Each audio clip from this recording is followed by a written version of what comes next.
زین العابدین علیہ السلام کے 2 خطبات ہیں، ٹھیک ہے نا، بازار میں ہے، دربار میں ہے، کوفہ میں، اسی طرح دمشق کی مسجد میں ہے۔ جناب فاطمہ سلام اللہ علیہ کے بھی 3 خطبات بنتے ہیں، بمشکل 6 خطبات، ٹھیک ہے نا، وہ ہم پڑھیں اور اسے معمول بنائیں اور سمجھیں کہ جناب علی کی بیٹی پیغام کیا دے رہی ہیں، کس سطح پر بات کر رہی ہیں۔ صرف ایک جملہ اس میں سے آپ کو بتا رہا ہوں۔ یزید نے کہا کہ دیکھو اس باغی کو خدا نے قتل کر دیا، ایک عام سا جملہ ہے نا۔ ہمارے ہاں معاشرے میں یہ فکر ہے کہ جو کرتا ہے اللہ کرتا ہے، اور جو اللہ کرتا ہے وہ ٹھیک کرتا ہے۔ یہ اسلامی فکر نہیں ہے۔ جو یہاں چھوٹے بچے ہیں نا، ان کے لیے میں ایک بات کر رہا ہوں۔ پیغمبر علیہ السلام کے دندان مبارک شہید ہو گئے، کیا اللہ چاہتا تھا کہ ان کے دندان مبارک شہید ہوں؟ جب طائف میں گئے اور ان پر سنگریزے پھینکے گئے تو خدا نے جبریل کو بھیجا، ساتھ اور فرشتے بھی تھے، کہ جائیں میرے حبیب سے کہیں اختیار دے دیا ہے، یہ طائف کی بستی کے دونوں طرف جو پہاڑ ہیں کہیں تو ملا کے انہیں اس وادی کو ختم کر دیں۔ تو کیا کہا تھا پیغمبر نے کہ نہیں، شاید ان میں سے کوئی ہدایت پا جائے۔ خدا تو نہیں چاہتا تھا نا، اب جب دندان مبارک شہید ہو، خدا چاہتا تھا؟ یقیناً نہیں چاہتا تھا۔ خدا اپنے اولیاء کی حفاظت کرتا ہے، خدا اپنے انبیاء کی حفاظت کرتا ہے، لیکن انبیاء کو اختیار دیتا ہے کہ حق کی سربلندی کے لیے جو مشکلات ہیں سہ جاؤ۔ مشکلات میں خدا کا عمل دخل نہیں ہوتا۔ ایک اور بات کر کے اس بات کو واضح کر دوں، کیونکہ میں سمجھتا ہوں کہ ہمارے آج کے دور میں ان باتوں کو سمجھنا ذرا مشکل ہے۔ یہ عقل ہے نا، نعمت ہے خدا کی، انسان اسی عقل کی بنا پر سارے کام کرتا ہے۔ اچھا، جس شخص کی عقل معطل ہو جائے اس پر اسلام کا کوئی فریضہ عائد نہیں ہوتا۔ اسی سے آپ عقل کی اہمیت کا اندازہ لگا لیں۔ پاگل پر نماز نہیں ہے، اور ویسے بھی پاگل نماز نہیں پڑھتے، لیکن اس بات کو جانا دیں۔ اب یہ عقل کیا ہے؟ آیا عقل انسان پر حاکم ہے یا انسان کی معاون ہے؟ ایک مشکل بات ہے، آسان کر کے پیش کرنے کی کوشش کر رہا ہوں۔ عقل حاکم نہیں ہے، عقل انسان کی محکوم ہے، ایز اے ٹول کام کرتی ہے، معاونت فراہم کرتی ہے۔ مثلا میں نے یہ سوچا کہ آج شام نا، یہ نوجوانوں میں ایک روزمرہ کا ایک مقبول سا لفظ ہے، میں وہ استعمال کروں، کچھ ہلا گلا ہونا چاہیے۔ عقل نے کہا نہیں، دیکھو معاشرے میں نا بزرگ سے اچھا نہیں سمجھتے۔ دل نے کہا نہیں، ہونا چاہیے، اس میں فلاں فلاں لوازمات بھی ہوں۔ اب دل میں اور عقل میں ایک مارکا ہے۔ عقل سمجھا رہی ہے کہ دیکھو کوئی دیکھے گا بدنام ہو جاؤ گے، فلاں ہوگا، سینکڑوں چیزیں۔ دل نے کہا نہیں، یہ کرنا ہے۔ جب دل کا حکم آ گیا، فیصلہ دل نے کرنا ہے، ہمیشہ ہمیشہ فیصلہ دل کرتا ہے کہ یہ کرنا ہے۔ اب وہی عقل جو روک رہی تھی نا، اب معاونت کرے گی، اچھا کیسے کرنا ہے، ایسے چھپ جاؤ، اب پیسے نہیں ہیں ایسے جیب کاٹ لو، یہ سب عقل بتا رہی ہے نا۔ جو دشمنان اسلام تھے ان کے پاس عقل تھی نا، عقل تھی تو اسلام کے خلاف سازشیں کرتے تھے نا۔ اچھا، جو اسلام کی فکر کے خلاف لوگ تھے یا ہیں، ان کے پاس عقل ہے کہ نہیں؟ اب عقل ہی تو بتاتی ہے کہ ایسے ہم نے قرآن کی آیت کی تفسیر میں تعویل کرنی ہے، ایسے حدیث کا غلط مفہوم ہے نا، پاگل تو نہیں کر سکتا نا بھئی، آپ کی اور میری تو بات ہی نہیں ہے نا۔ وہاں صاحب عقل ہوگا تو درمیان سے کوئی راہ نکال کے لائے گا۔ عقل ہے ٹول، آپ کی معاونت۔ اب عقل منع کرے گی، آپ باز آ گئے تو ٹھیک ہے، باز نہ آئے تو پھر عقل آپ کو وہ تمام سہولتیں مہیا کرے گی جو آپ چاہتے ہیں۔ اس کے بعد پھر انسان کے جسم میں جو حاکم قوت ہے، جسے قلب کا دوسرا نام دیا گیا، نفس، وہ دیکھتا ہے کہ نہیں، یہ جو معاملات ہوئے نا، اس سے میری عزت رہی نہیں، ملامت ہوتی ہے۔ خدا نے کہا یہ وَنَفْسٍ لَوَّامَةٍ، کہ ملامت کرنے والے نفس کو میں پسند کرتا ہوں، اس کی قسم کھاتا ہوں۔ اب قلب اور نفس یہ جو انسان کی کیفیات ہیں یہ ایک ہی چیز ہے، عقل الگ چیز ہے. یہ بات واضح ہو گئی. اب جہاں قرآن نے بتایا کہ مخالفین جو ہیں وہ عقل کو استعمال کر کے حق کے اوپر پردہ ڈال دیتے ہیں، یہ پردے کب تک ڈالے گئے؟ پیغمبر کی رحلت کے بعد سے لے کر اور تاحال ڈالے جا رہے ہیں کہ جو کچھ کرتا ہے خدا کرتا ہے، انسان تو بے بس ہے. مان لیا جناب آپ کی فکر ہم مانتے ہیں، مجھے یہ بتائیں یہ گلاس میرے پاس ہے، میں یہ اٹھا کے یہاں کسی محترم کے سر میں مار دیتا ہوں،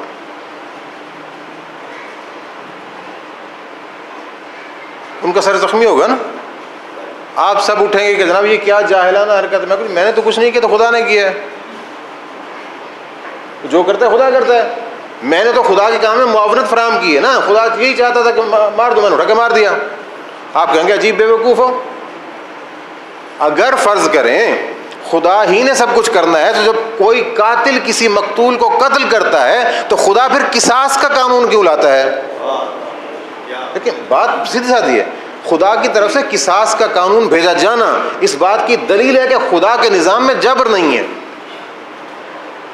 خدا خود کوئی کام نہیں کراتا. ہاں اگر کوئی شخص ارادہ کر لیتا ہے بدی کا تو پھر وہ بدی کے تمام اثرات اس پر مرتب ہوں گے. اگر کوئی شخص نیکی کے ارادہ کر لیتا ہے، جتنی مشکلات ہیں پھر نیکی کے اثرات بھی اس پر مرتب ہوں گے. اب جب کہا نا کہ دیکھو تمہارے بھائی کو خدا نے قتل کر دیا، جتنے افراد بیٹھے تھے انہوں نے کہا واقعی بات تو ٹھیک ہے. اس وقت امام زین العابدین صلی اللہ علیہ وسلم ٹھہرتے ہیں، فرماتے ہیں واللہ یتوفی حین موتہا، یقیناً موت کے وقت اللہ ہی روحوں کو قبض کرتا ہے. قرآن کی آیت پڑھ دی. کہنے نہیں اللہ نے انہیں قتل کیا. کہا اللہ نے ان کی روح قبض کی، تیرے بھیجے ہوئے سپاہیوں نے انہیں قتل کیا. فلسفہ اسلام کو واضح کر دیا کہ جو قاتل ہیں جرم ان کا ہے، جب تلوار چلی تو روح کو قبض کرنا خدا کا کام ہے. یہ فلسفہ اسلامی. جب تک ہم یہ نہیں سمجھ پائیں گے تب تک ہم اسلام کی حقانیت کو سمجھ ہی نہیں سکتے.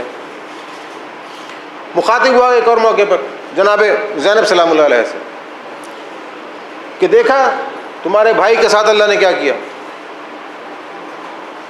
اور جو صاحبان مطالعہ ان کے لیے میں ایک بات ہدیہ کر رہا ہوں کہ میں نے بہت سی یعنی کہ خطابات کی چیزیں نا پڑھی ہیں، بہت سے تراجم پڑھے ہیں. یہ چھوٹا سا جملہ اتنا لطیف اور اتنا قیمتی ہے کہ اس جیسا جملہ مجھے دوسرا نہیں ملا. جناب زینب سلام اللہ علیہ فرماتی ہیں وما رعیت الا جمیلا. ایک جملہ، چھوٹا سا جملہ کہ تو کہہ رہا ہے کہ میرے بھائی کو خدا نے قتل کر دیا، میں نے تو اللہ کے یہاں صرف جمال دیکھا ہے، خدا کے یہاں صرف اچھائی دیکھی ہے. آپ نے وہاں اسلام کے نظریے کو واضح کیا نا. یہ دمشق کا ماحول تھا. اس ماحول میں تمام تر قوتیں یہ کام کر رہی تھیں کہ اہل بیت کو بالکل آئسونائزڈ کر دیا جائے، الگ کر دیا جائے، معاشرے میں ان کا کوئی رول نہ ہو. اور یہ کیا گیا. اور آپ دیکھیں کہ امام زین العابدین علیہ السلام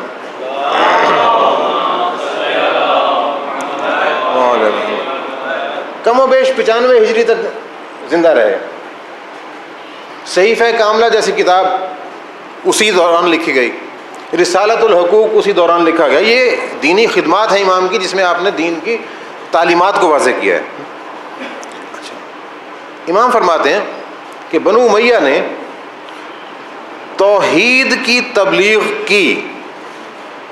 بڑا نازک جملہ ہے امام کا کہ بنو امیہ نے توحید کی تبلیغ تو کی لیکن شرک کے بارے میں لوگوں کو آگاہ نہیں کیا.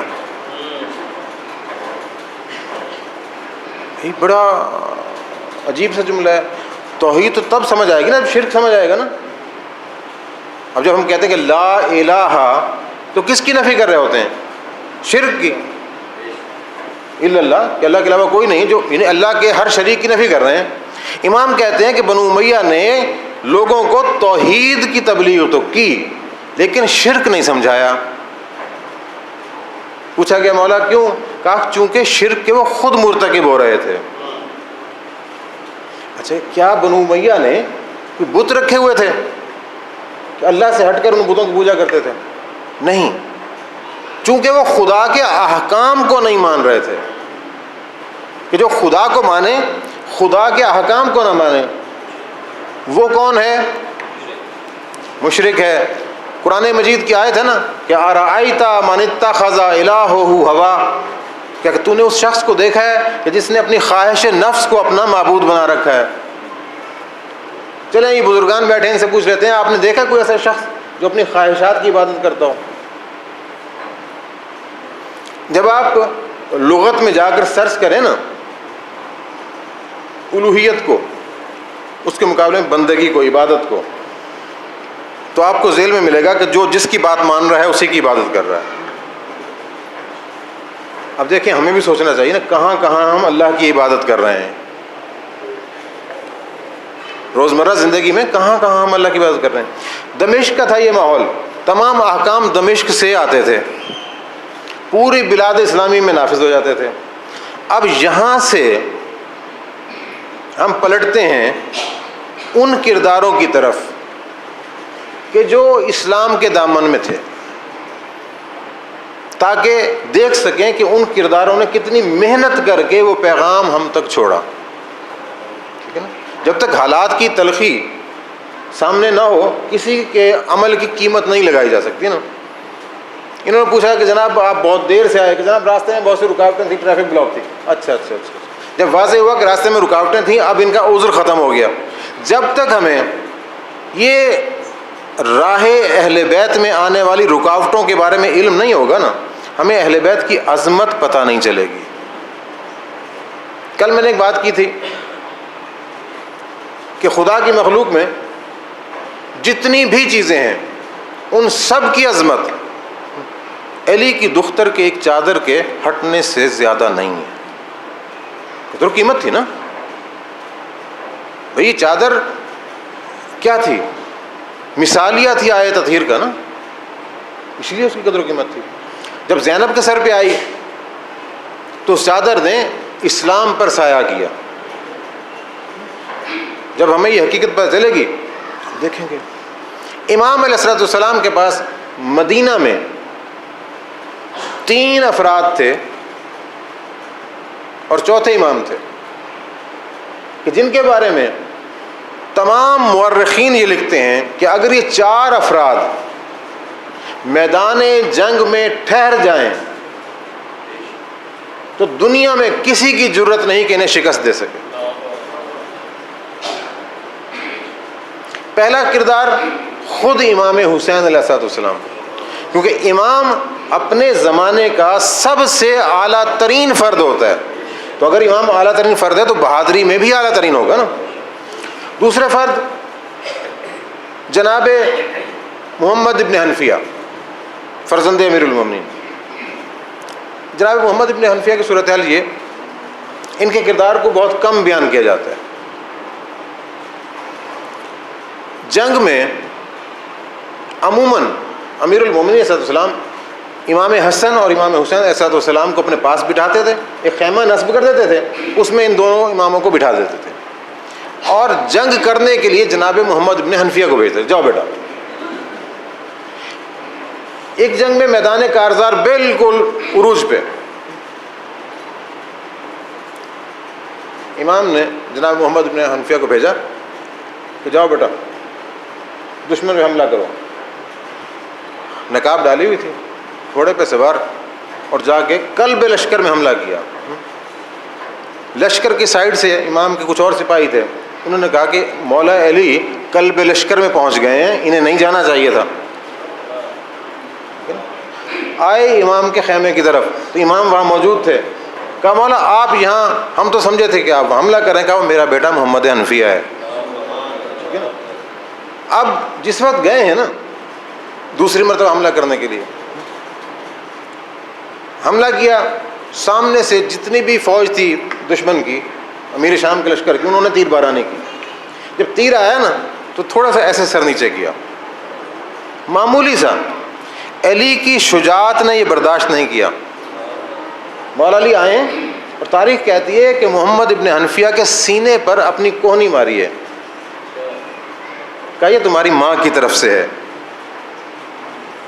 یہ جملہ بڑی بات ہے کہ یہ اتنا بھی جنگ میں تھوڑا سا جھجک جانا علی کی طرف سے نہیں ہو سکتا۔ جہاں سے ایک بہت بہترین موضوع نکلتا ہے جو ہماری تربیت سازی کے لیے بہت ضروری ہے کہ انسان کی زندگی میں ماں کا کردار کیا ہوتا ہے۔ کبھی ہم نے اس پر غور نہیں کیا، بہرحال چھوڑیں اس بات کو، انشاءاللہ پھر کبھی ہم بات کریں گے۔ بلایا محمد ابن حنفیہ کو، آپ نے نصیحت کی، کہا بیٹا جنگ کے لیے جانا چاہتے ہو نا، چند کام کرنا۔ اور میں سمجھتا ہوں کہ یہ نصیحتیں ہمارے لیے بھی لاہے عمل ہیں۔ لازمی نہیں کہ جنگ، جہاں بھی جنگ ہو، کہیں علمی جنگ ہوتی ہے، کہیں فکری جنگ ہوتی ہے، کہیں نظریاتی جنگ ہوتی ہے، کہیں تیر و تلوار سے جنگ ہوتی ہے۔ فرمایا کہ جب جنگ کے لیے جاؤ نا، اپنے قدم زمین میں گاڑ دو، پہاڑ اپنی جگہ سے ہل جائے تم نہ ہلو، اپنی نظر دشمن کی آخری صف پہ رکھو، یعنی تمہارا ہدف دشمن کی آخری صف ہو کہ میں نے وہاں پہنچنا ہے، ہدف واضح ہو، اور اپنا سر اللہ کو مستعار دے دو، اس سر کی پرواہ نہ کرو، یہ خدا کو دے دو۔ اب خدا جانے اور یہ سر جانا ہے، جو سر خدا کے پاس چلے جاتا ہے وہی سر بلند ہوتا ہے۔ نعرہ تکبیر، نعرہ رسالت، نعرہ حیدری، نعرہ خوشنودی محمد وآل محمد صلی اللہ علیہ وسلم۔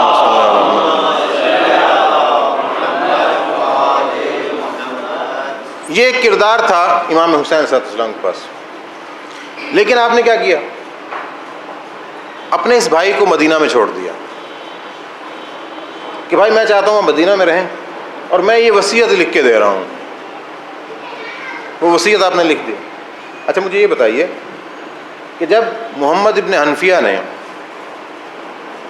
امام کے ساتھ بیٹھ کے نشست کی اور امام نے کہا کہ میں تمہیں کہتا ہوں کہ مدینہ میں بیٹھو اور یہ جو اموال رسول ہیں ان کی نگہداشت کرو، تو کیا محمد بن حنفیہ امام کے حکم کی نافرمانی کرتے یا فرما برداری کرتے، رک جاتے، یا آج کل کے تصور کے مطابق ضد کرتے نہیں جی مجھے تو جانا ہے آپ جناب یوں نہ کریں؟ نہیں، تقاضا اسلام یہ تھا کہ امام نے جو کہہ دیا اس کی فرما برداری کرنی ہے۔ مدینہ میں ٹھہر گئے۔ دوسری شخصیت جناب مسلم بن عقیل،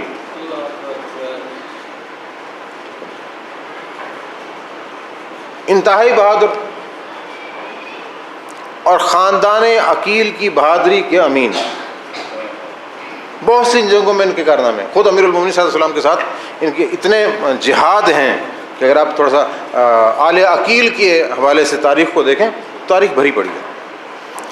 تیسری شخصیت جناب عباس۔ جناب عباس ایک بڑے بلند قامت جوان تھے۔ ان کے بارے میں کہا جاتا ہے کہ جب دو رکابہ گھوڑے پہ بیٹھتے تھے تو آپ کے قدم مبارک زمین پہ خط کھینچتے تھے، اور تاریخ نے لکھا کہ اگر کبھی جناب عباس اور جناب علی اکبر اکٹھے اپنے اپنے گھوڑوں پہ سوار ہو کر مدینہ میں نکلتے تو مدینہ کے لوگ رک جاتے، رک کر زیارت کرتے۔ کم لوگ نہیں تھے، جناب عباس اور خود امام حسین السلام۔ محمد بن حنفیہ کو کہاں چھوڑا؟ مدینہ میں۔ مسلم بن عقیل کو ایلچی بنا کے کوفہ بھیج دیا، عباس کو اپنے پاس رکھ لیا۔ یہ حکمت کیوں اپنائی؟ نکتہ یہ قابل غور ہے۔ حالانکہ جب امام یہ کہہ چکے ہیں کہ میں موت کی طرف جا رہا ہوں، جب مدینہ سے نکلنے لگے تھے تو جناب ام سلمہ نے روکا تھا کہ بیٹا نہ جاؤ، میں نے آپ کے نانا سے سنا ہے کہ آپ شط فرات کے کنارے مارے جائیں گے، اور آپ کے نانا نے مجھے کربلا کی مٹی بھی دی ہے۔ تو آپ نے فرمایا تھا کہ اے نانی اماں، یہ معاملات مجھ سے چھپے ہوئے نہیں ہیں، میں آپ کو وہ منظر دکھا دیتا ہوں۔ آپ نے کربلا کی طرف اشارہ کیا، زمین کربلا بلند ہوئی، جناب ام سلمہ ام المومنین نے خود دیکھا۔ امام نے کچھ مٹی اٹھا کے دی کہ اماں یہ مٹی بھی اسی مٹی کے ساتھ رکھ لو جو میرے نانا نے دی ہے۔ تو امام کو پتا تھا نا کہ جس راہ پہ جا رہا ہوں اس راہ میں قتل ہونا ہے، تو چاہیے تو یہ تھا کہ محمد حنفیہ کو بھی ساتھ لیتے، مسلم بنی عقیل کو بھی اپنے ساتھ رکھتے، عباس کو بھی اپنے ساتھ رکھتے، اور انہیں جا کے دشمن کی فوج کے سامنے ٹھہرا دیتے کہ اکٹھے حملہ کرو۔ پھر وہ مورخین کا جو قول تھا نا وہ ثابت ہوتا۔ فرض کیجئے اگر دنیا کے کسی بھی فرد کو یہ حالات میسر ہوں تو کیا کرے گا؟ جانثاروں کو، بہادروں کو اپنے پاس رکھے گا نا، یا دور کر دے گا؟ اچھا، امام کیوں دور کر رہے ہیں؟ سوال یہ ہے، اور انتہائی مہم سوال ہے کہ امام کیوں چاہ رہے ہیں کہ ان بہادروں کو اپنے سے دور کر دوں؟ سابقہ تاریخ امام کے سامنے ہے۔ مثلا پیغمبر علیہ الصلوۃ والسلام سے کم و بیش 10 سال 8 سال تو کہیں نہیں گئے نا، کفار مکہ جنگ کرتے رہے۔ بدر ہوئی ہے، خندق ہوئی ہے، حنین ہوئی ہے، یہ ساری جنگیں جو ہوئی ہیں اسلام کو مٹانے کے لیے تھی نا۔ پیغمبر نے آخر کار غلبہ پا لیا، مکہ فتح ہو گیا۔ جب مکہ فتح ہوا تو لوگ داخل اسلام ہو گئے۔ جتنے بھی مخالفین تھے جو بدر میں، احد میں تیر و تلوار لے کر اسلام پر حملہ آور ہوتے تھے، وہ سب کے سب کلمہ پڑھ کے مسلمان ہو گئے۔ آیا یہ مشرکین مکہ اس سطح کے مسلمان تھے جس سطح کے بدری لوگ مسلمان تھے، یا جو پیغمبر کے ساتھ ہجرت کر کے گئے تھے؟ سورہ یاسین اٹھا کے پڑھیے نا، تو خدا کیا کہتا ہے کہ یاسین والقرآن الحکیم انک لمن المرسلین علی صراط مستقیم تنزیل العزیز الرحیم لتنذر قوم ما انذر آباؤہم فہم لا لقد حق القول اکثرہم لا یؤمنون، کہ قول حق یہ ہے کہ ان میں سے اکثر ایمان نہیں لائیں گے۔ اہل مکہ کے لیے سورہ یاسین مکی صورت ہے، خدا بھی بتا رہے ہیں نا کہ یہ ایمان نہیں لائیں گے۔ اچھا، ایمان لانا اور ہے، اسلام لانا اور ہے۔ یہ معذرت تھوڑی سی جزیات درمیان میں ایسی آ جاتی ہیں کہ انہیں ٹچ کرنا پڑتا ہے۔ اسلام لانا یہ ہے کہ آپ نے کلمہ اسلام پڑھ لیا، لا الہ الا اللہ محمد رسول اللہ پڑھ لیا، آپ اسلام کے دامن میں آ گئے۔ اسلام نے آپ کو وہ تمام تحفظات دے دیے جو ایک اسلامی مملکت میں رہنے والے کو ملتے ہیں۔ آپ کی جان محفوظ، مال محفوظ، عزت و آبرو محفوظ، ٹھیک ہے نا؟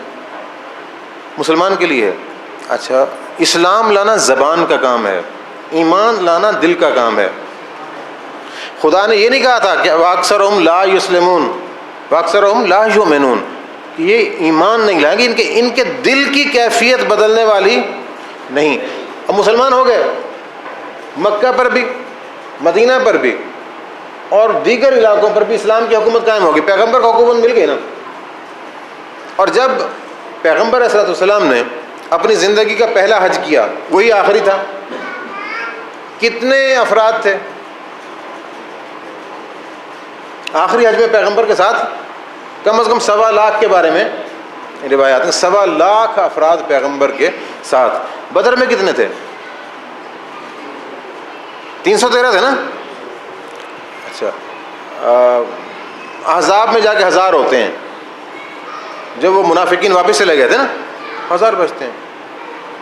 کہاں 313 سے لے کر 1000 تک کی فگر ہے، اور ایک وقت آتا ہے کہ وہ 1.25 لاکھ 1,25,000 ہو جاتے ہیں۔ کتنی بڑی مملکت، حکومت مل گئی پیغمبر کو، ہر سر جو ہے پیغمبر کے سامنے جھکا ہوا ہے، جو فرمان جاری کریں کسی کی جرت نہیں، حکومت تو مل گئی۔ حکومت کے زیر نگیں آنے والوں کا کردار کیا رہا؟ پیغمبر کی آنکھیں بند ہوئیں،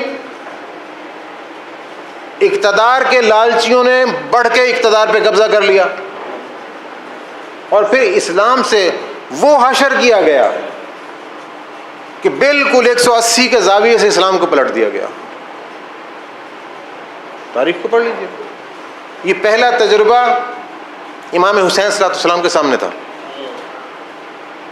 معذرت کے ساتھ یہ وہ حقیقی باتیں جن پر ہمارے یہاں بات کم ہوتی ہے۔ دوسری بات، 25 سال امیر المومنین صلی اللہ علیہ وسلم قسم پرسی کی حالت میں رہے کہ علی کی مشکل یہ تھی کہ ایک بہادر انسان کا خاموش رہنا بھی اس کے لیے مشکل۔ مولا فرماتے ہیں کہ اگر میں بولتا ہوں تو لوگ کہتے ہیں علی کو حکومت کا لالچ ہے،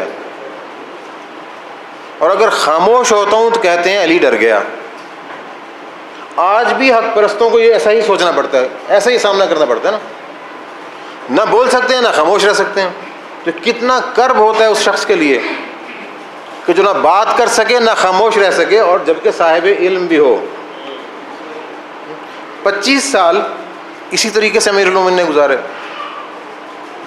تیسری مرتبہ خلافت مل رہی تھی، شرط کیا تھی کہ اللہ کی کتاب پہ عمل کرو گے، سنت رسول پر عمل کرو گے، سیرت شیخین پہ عمل کرو گے، ٹھیک ہے نا۔ پیغمبر کے وارث نے کیا کہا تھا کہ عمل کتاب اللہ فنعم، جہاں تک اللہ کی کتاب کا تعلق ہے میں عمل کروں گا، اور سنت رسول اللہ فنعم، رسول اللہ کی سیرت پر بھی عمل کروں گا، واما سیرت الشیخین فلا، جہاں تک ان دو کی سیرت پر عمل کرنا ہے تو میں نہیں کروں گا۔ اچھا، یہ ضمناً ایک بات کہہ رہا ہوں، اس جملے سے نا ہمارے نوجوانوں کو جذباتی نہیں ہونا۔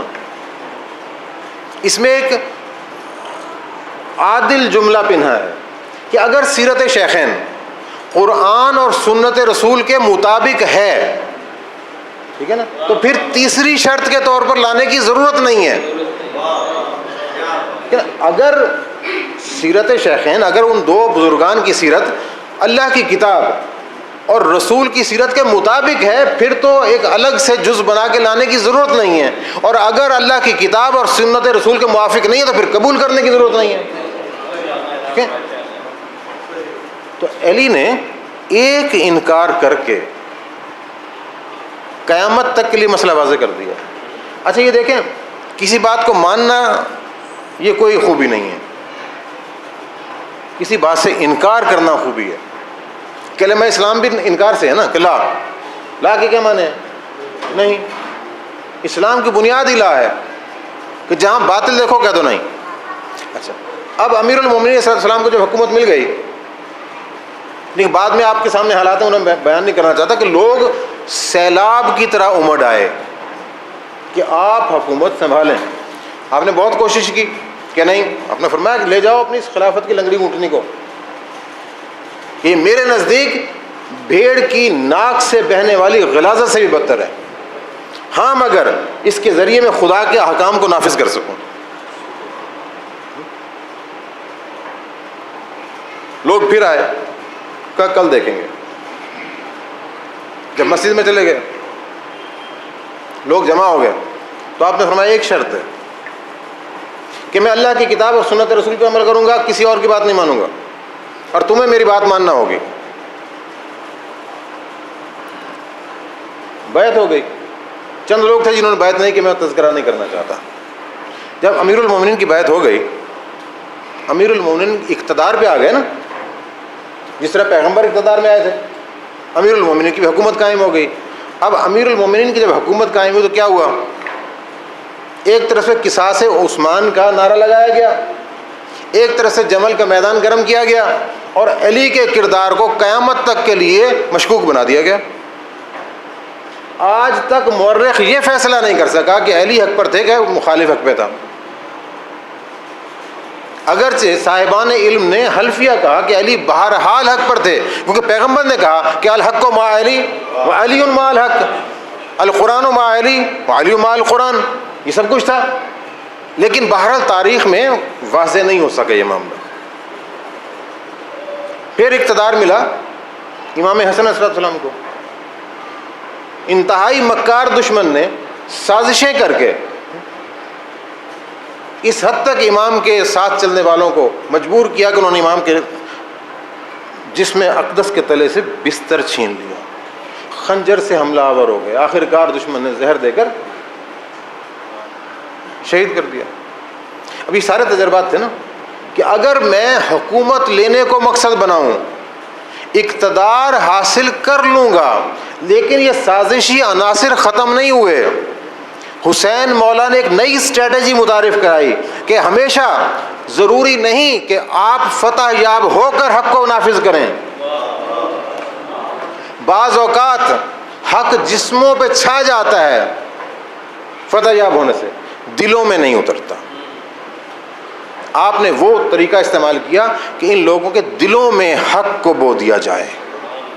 کبھی آپ نے وہ جملہ پڑھا جس میں امام فرماتے ہیں کہ لوگ دنیا کے بندے ہیں, حق ان کی حلق سے نیچے نہیں اترا.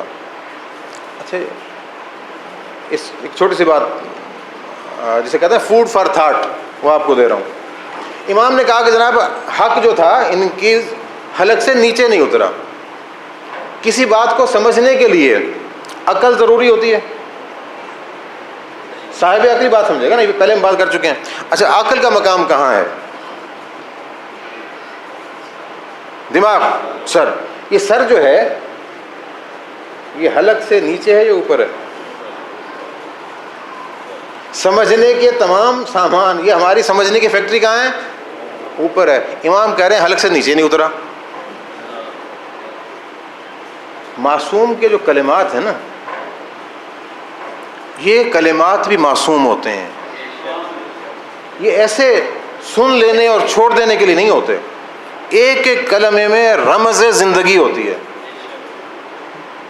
بات یہ ہے, عقل میں پہلے کہہ چکا کہ عیار بھی ہے, مکار بھی ہے. آپ کی ٹول ہے نا. فیصلہ کس نے کرنا ہوتا ہے؟ دل نے.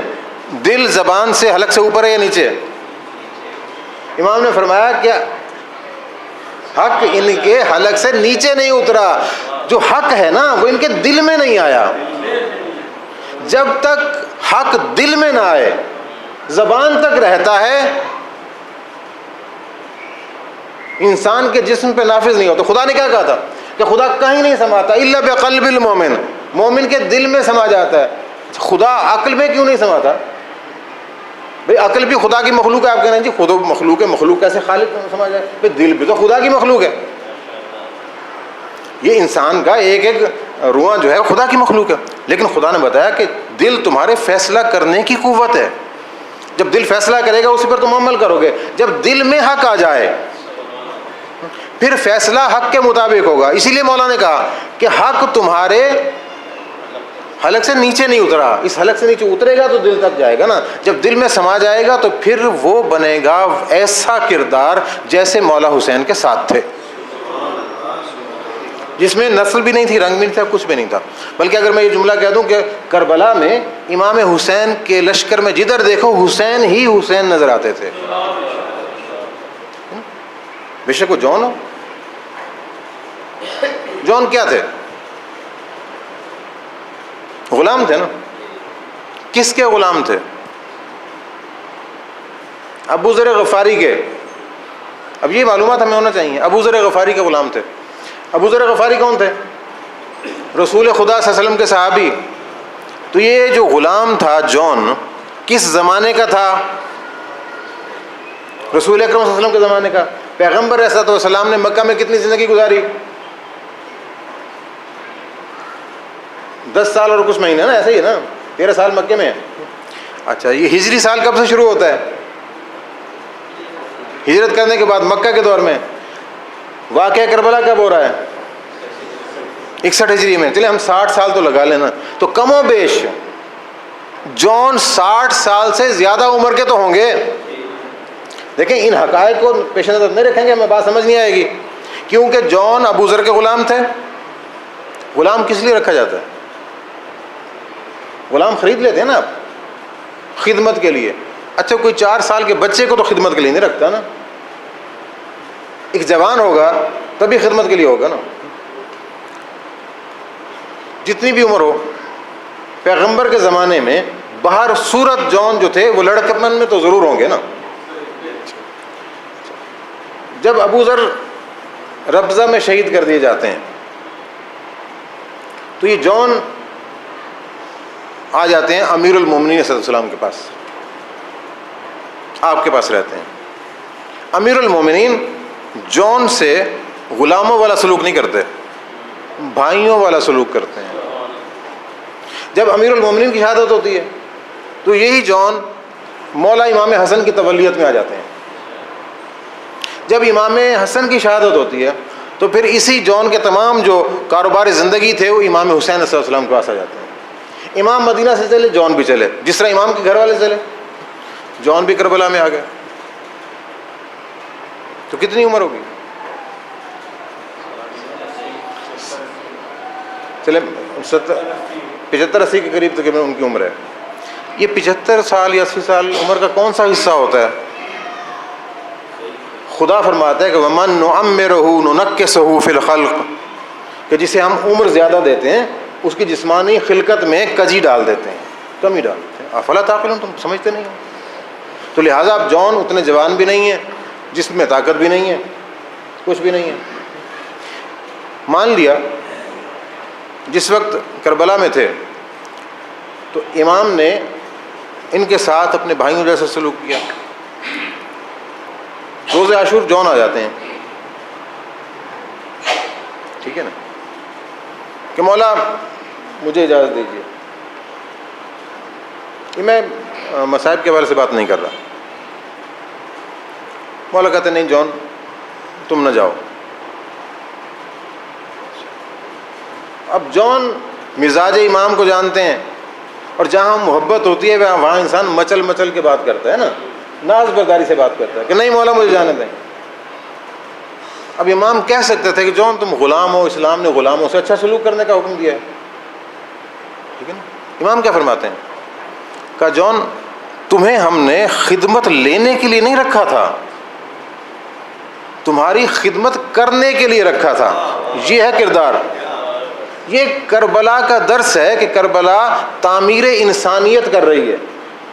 انسان تو تھے، کربلا نے انسانیت دی کہ تمہیں تو ہم نے خدمت کرنے کے لیے رکھا. یہ پھر میں چلے نہیں مولا میں جاؤں گا. اچھا آپ نہیں چاہتے کہ میرا سیاہ خون آپ کے پاکیزہ خون سے مل جائے؟ بڑا عجیب ناز پرور جملہ. اور آپ نہیں چاہتے کہ یہ میرا کالا بدن آپ کے نورانی جسم کے ساتھ مل جائے؟ جب یہ جملے کہے نا اس وقت فرزند رسول نے کہا کہ اچھا جون جاؤ. کیوں؟ امام سب کچھ کر سکتے ہیں، کسی کا دل نہیں توڑ سکتے. کہا جاؤ. جون چلے گئے، شہید ہو گئے. جب 13 محرم کو نا بنو اسد آئے ہیں، 13 کی رات میں 12 محرم گزرنے کے بعد، تو کئی لاشیں انہوں نے شناخت کرنے کے بعد دفن کر دیے. کچھ لاشیں تھے جو بچے رہ گئے، اور امام زین العابدین صلی اللہ علیہ وسلم باجاز امامت آئے اور پھر تدفین ہوئی ہے. بہرحال تو انہوں نے کہا کہ مولا ایک لاش ایسی تھی جسے ہم نے دفن کیا کہ اس میں سے خوشبو آ رہی تھی،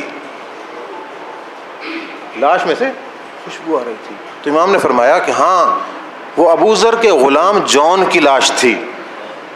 کہا مولا خوشبو کیوں آ رہی تھی؟ کہا جب جون نے اجازت چاہی تھی نا تو میرے بابا نے اجازت نہیں دی، تو جون نے ایسے ناز برداری کی. جب جون شہید ہو گئے تو میرے بابا اس کی لاش پہ گئے، اس کے سر کو اپنے زانوں پہ رکھا اور کہا کہ اے اللہ جون کے جسم کو خوشبودار بنا دے. کہا میرے باپ نے پیاس سے ہونٹوں سے دعا کی تھی. یہ کردار سازی ہے کربلا. آ گئے سارے کے سارے کردار کربلا میں. مدینہ سے چلے سب کے سب کردار آ گئے. آج تاریخ کو ہم یہیں بند کر کے دیکھتے ہیں کہ سارے کے سارے کردار آیا ہماری زندگی میں پائے جاتے ہیں؟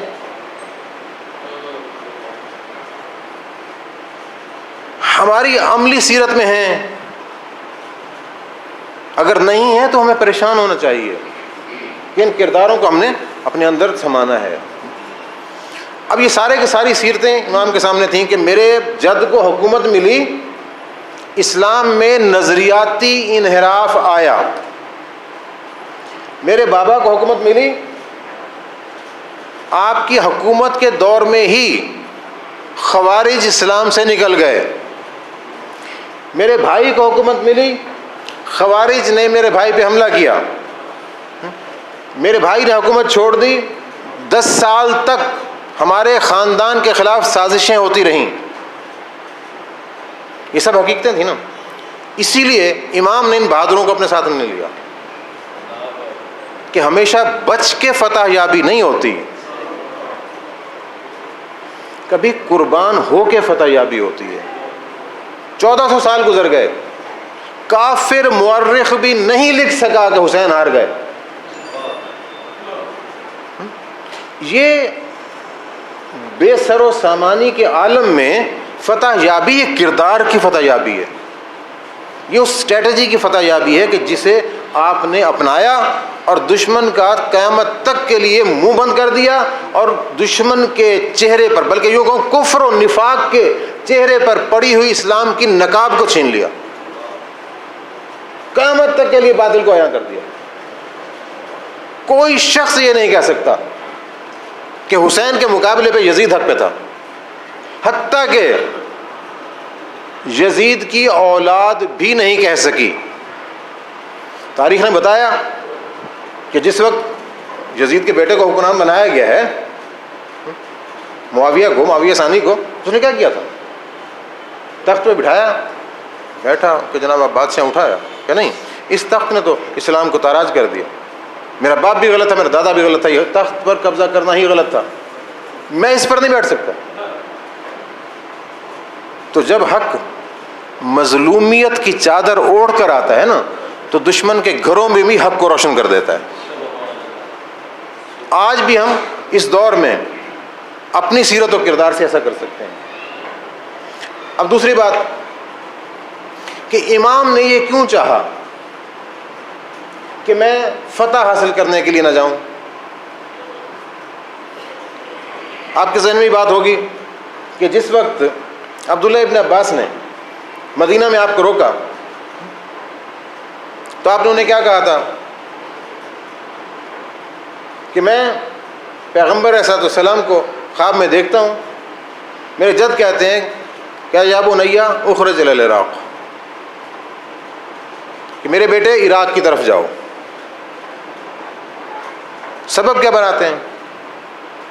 ان اللہ شاء یرا قتیلا، اللہ تمہیں اپنی راہ میں قتل ہوتا دیکھنا چاہتا ہے۔ یہ جملہ انتہائی پیچیدہ اور مشکل جملہ ہے، انشاءاللہ کل تھوڑے سے وقت میں نا اس پر بات کریں گے، اگر ذہن میں بات رہے گی تو ورنہ یاد دلا دیجیے گا۔ کہا کہ ایسا کرو، پھر ان خواتین کو تو رہنے دو۔ امام دوسرا جملہ فرماتے ہیں ان اللہ شاء یراہن سبایا، خدا کی مشیت یہ بھی ہے کہ انہیں بھی قید و بند ہوتا ہوا دیکھے۔ اب فتح یابی کے مقابل مظلومیت کی اسٹریٹجی نے حق کو قیامت تک کے لیے فتح یاب کر دیا، ٹھیک ہے نا؟ آج آپ دیکھ لیجئے، ہم اگرچہ ائمہ اثنا عشر کے ماننے والے ہیں، ان کی امامت پہ یقین و ایمان رکھنا اپنے مسلک کا ہی نہیں، اپنے دین کا حصہ سمجھتے ہیں، اور ان کے بغیر کوئی راہ ہے ہی نہیں، لیکن کیا ہم آگاہ ہیں پیغمبر کی سیرت سے کہ جتنے اقدامات آپ نے اسلام کی حفاظت کے لیے کیے؟ کیا ہم آگاہ ہیں جناب امیر المومنین صلی اللہ علیہ وسلم کی سیرت سے؟ یقیناً نہیں ہے۔ کیا ہم آگاہ ہیں مولا امام حسن کی سیرت سے؟ لیکن ہم آگاہ ہیں امام حسین علیہ السلام کی 28 رجب سے لے کر 10 محرم کی عصر تک کی سیرت سے۔ اگرچہ حق بنتا ہے کہ جو آپ کی پہلی زندگی ہے اس کے بارے میں بھی ہمیں معلومات ہونا چاہیے، یہ ایک دکھ کی بات ہے، لیکن یہ جو سیرت ہے نا، یہ سفر کربلا ہے جس کا نتیجہ ان پاکیزہ جسموں سے سروں کا جدا ہونا تھا، جس کا نتیجہ مخدرات عصمت کا زخمی ہونا تھا، سروں سے چادر کا چھن جانا تھا، یہ سیرت ہمیں معلوم ہے۔ اچھا اگر امام سابقہ روش کے مطابق فتح یاب ہو جاتے تو ہمیں یہ معلومات ہوتی ہیں؟ یہ جو فکر بنو امیہ نے دی تھی کہ جو کچھ کرتا ہے خدا کرتا ہے، انسان تو مجبور محض ہے، جبریہ فرقہ بنا پورا ہے، ہم اسے تسلیم کر لیتے نا، اسلام کہاں رہتا جب اسلام کی فکر ہی تبدیل ہو جاتی؟ یہ احسان ہے آل محمد کا کہ خود سے قربانیاں دیں اور ہمارے لیے دین کو بچا لیا۔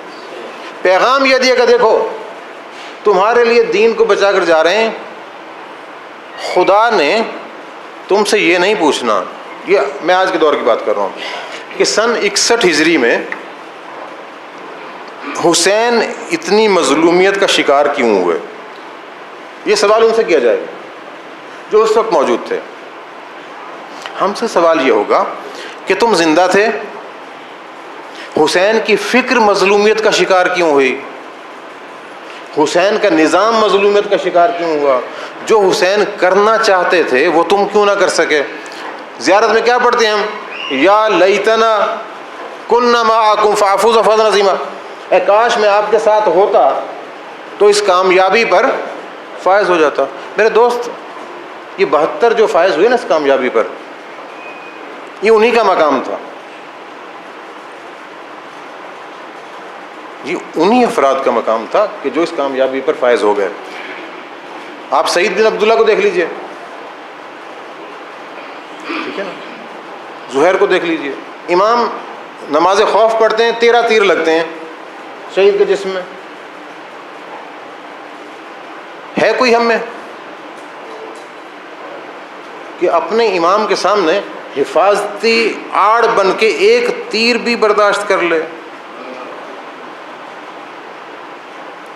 اس وقت میرے ذہن میں ان مجتہد کا نام نہیں آ رہا، بہت بڑے عالم دین تھے، ان کے ذہن میں ایک بات آ گئی کہ سعید بن عبداللہ امام کے سپاہی تھے، شہیدان کربلا میں سے تھے، کوئی بات نہیں ہے، امام کی دفاع کے لیے آگے ٹھہرے ہیں، 13 تیر لگے ہیں نا۔ خواب میں دیکھا کہ موجود ہیں کربلا میں، امام نماز کے لیے کہتے ہیں، آگے ٹھہرتے ہیں، ایک تیر آتا ہے نیچے ہو جاتا ہے۔ فطرت ہے انسان کی، دیکھا ادھر سے تیر آ رہا، ادھر سے نیچے ہو گیا، جب پلٹ کے دیکھا تو 13 کے 13 تیر امام کے جسم میں پیوست تھے۔ کہا نہیں بس مولا یہ شہدائے کربلا کا ہی حوصلہ تھا۔ میں نے جو کہا نا کہ کربلا میں ہر لشکر حسینی میں شامل شخص حسین تھا، انتہائی معذرت کے ساتھ محمد مصطفیٰ صلی اللہ علیہ وآلہ وسلم اس کائنات کی عظیم ترین ہستی، لیکن آپ کے لشکر میں بجز علی کوئی محمد جیسا نہیں ملے گا۔ یہ فقط حزب حسینی کا کمال ہے، کأنہم بنیان مرصوص، ایک چٹان کی مانند حسین کا دفاع کر رہے تھے۔ اب دیکھیے عیسائی آتا ہے، دیکھا کہ بڑا ازدحام ہے کربلا میں، پوچھا کیا ہو رہا ہے، کہا جنگ ہے۔ کس کس کی جنگ ہے؟ اتنا لشکر۔ بات مجھے وقت ختم ہو گیا، صرف 2 لمحوں میں بات کو مکمل کرنا چاہتا ہوں۔ کہا ایک طرف حسین ہے، رسول کے فرزند ہیں، ایک طرف حکومت کے کارندے ہیں، ہزاروں میں فوج ہے۔ کہا اب سبب کیا ہے؟ یہ سبب ہے۔ آ گئے امام کے پاس، عیسائی تھے، مسلمان ہو گئے، بیوی بھی مسلمان، ماں بھی مسلمان۔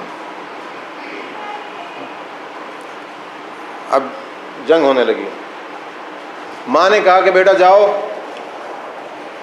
فرزند رسول پہ جان نشاور کر دو۔ کتنے لمحے گزرے ہیں؟ 1.5 دن گزرا ہے۔ 1.5 دن میں ماں کی یہ حالت ہے کہ بیٹے سے کہتی ہے جاؤ فرزند رسول پہ قربان ہو جاؤ۔ بیوی جس کے بھی چند دنوں پہلے شادی ہوئی ہے دوڑ کے آتی ہے کہ مجھے بھی ساتھ جانا ہے۔ امام فرماتے ہیں کہ اللہ نے عورتوں سے جہاد ساکت کیا ہے۔ ٹھیک، اب بیوی نے کیا کہا تھا؟ مجھے بھی ساتھ جانا ہے۔ گئے، جنگ کی، شہید ہو گئے۔ جب شہید ہوئے تو دشمن نے ان کا سر اٹھایا اور جو خیمے کے باہر ان کی ماں ضعیفہ ٹھہری تھی نا اس کی طرف پھینک دیا۔ بیوی شوہر کی شہادت کا منظر دیکھ کر دوڑتی ہوئی گئی, تلوار سے حملہ کیا گیا, بیوی بھی شہید ہو گئی, یعنی کہ بیوی بھی ساتھ چلی گئی. ماں نے اس سر کو اٹھایا اور پلٹ کے سپاہیوں کی طرف پھینک دیا کہ یہ تھا میرا بیٹا, لیکن صدقہ تھا حسین کا, جب صدقہ دے دیا جاتا ہے تو نہیں لیا جاتا. تاریخ ڈھونڈ کے کہاں سے لائے گی یہ حوصلے جو کربلا کے راہیوں کے تھے. کبھی دیکھیے کوفہ و شام کے دربار کی طرف دیکھیے کہ ایک شامی جرأت کرتا ہے اور یزید سے مخاطب اور کہتا ہے کہ یا امیر حبلی ہاذہ الجاریہ, کہ اے امیر یہ بچی مجھے کنیزی میں دے دے. یہ کم بات نہیں ہے, مجھے کنیزی میں دے دے. پھر دوہراتا ہے, جناب سیدہ زینب فرماتی کہ نہیں قطعاً تو ایسا نہیں کر سکتا. وہ پھر دوہراتا ہے بات کو, یزید کہتا ہے میں ایسا کر سکتا ہوں. جناب زینب فرماتی کہ تو قطعاً نہیں کر سکتا جب تک میرے جد کے دین سے نہ نکل جائے. یہ ہے کربلا. بس دوستو میں آج مصائب کی زیادہ بات نہیں کر سکا, لیکن یہ فکر پہنچانا بھی ضروری تھی. ایک دعا ہے کہ خداوند کریم اس مظلوم کائنات کی حق پرستانہ مظلومیت کے صدقے میں ہمیں حق آشنا بنائے, ہمیں اپنی خواہشات کا پجاری بننے سے پہلے حق کی طرف موڑ دے. ہم ادھر جائیں جدھر حق جا رہا ہو, ہم حق کے تابع ہو جائیں, ہم اپنی نجات کے لیے حسین جیسے عظیم وسیلے کے دامن کو تھام لیں, اور خدا کرے کہ قیامت میں ہم حسینی کے طور پر محشور ہوں. اللہ تعالیٰ ہم سب کو اسوہ حسینی پر عمل کرنے کی توفیق عطا فرمائے. ایک مرتبہ سورہ الحمد اور 3 مرتبہ سورہ توحید پڑھ کے برادر توقیر صاحب کے